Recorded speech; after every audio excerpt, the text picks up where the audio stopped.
I believe in what I call the student-centered classroom. When I was an undergraduate and even a graduate student, professors generally conducted class, and maybe you, if you went to college, you would call this, where they would come in and they would lecture for 60 minutes if that was the length of the class. It was kind of like turning on a fountain of knowledge and then turning it off at the end of the time. And you went away and you had to absorb this kind of on your own terms, in your own way.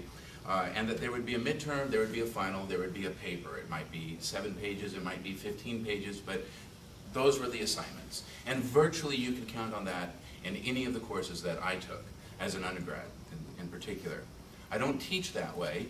I try to create situations whereby the students can interact with one another, and that for me is very important, but also interact with me during the class session. I'm an art historian, and art history is a discipline that's taught generally in a dark room with slides. And you know, that's a lot of fun looking at pretty pictures, or sometimes abject pictures, but there can be another model. I do lecture, and students do appreciate a lecture. They also appreciate a conversation. And so I leave space in my lectures for turning it over to the students, to allow them to try out ideas that they've been exposed to in both their reading and what I've exposed them to. I am a very ambitious professor. I expect a lot of my students.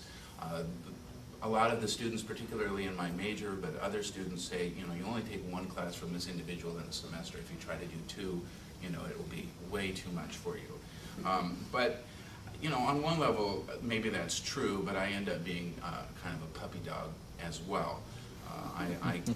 I can let up the pressure once in a while. But what I do is I want them to ask questions, and I want to present them with enough information and to give them a challenging enough vocabulary, because I really believe that building one's vocabulary is the key to a demonstration of an intellectual life, that you have a facility with concepts. That's what I mean by vocabulary. And I'm very ambitious with that. And I want to give them opportunity to try those ideas out, to try those words out.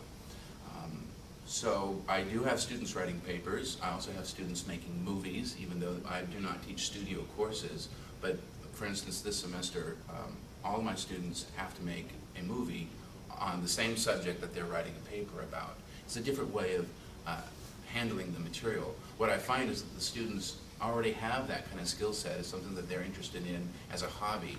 And if I can appeal to what they're already interested in, and I can turn that into an academic pursuit, then I think I'm winning part of that battle of motivating the student. And that's something I certainly want to do. I like to say it in this way for my students: is you come into my class and you think you can get over a bar this high. It's my job to get you over a bar this high, and that's not always going to be fun. It's not going to be pleasurable. But if I can get you to surpass your own expectations, then I think I'm doing my job.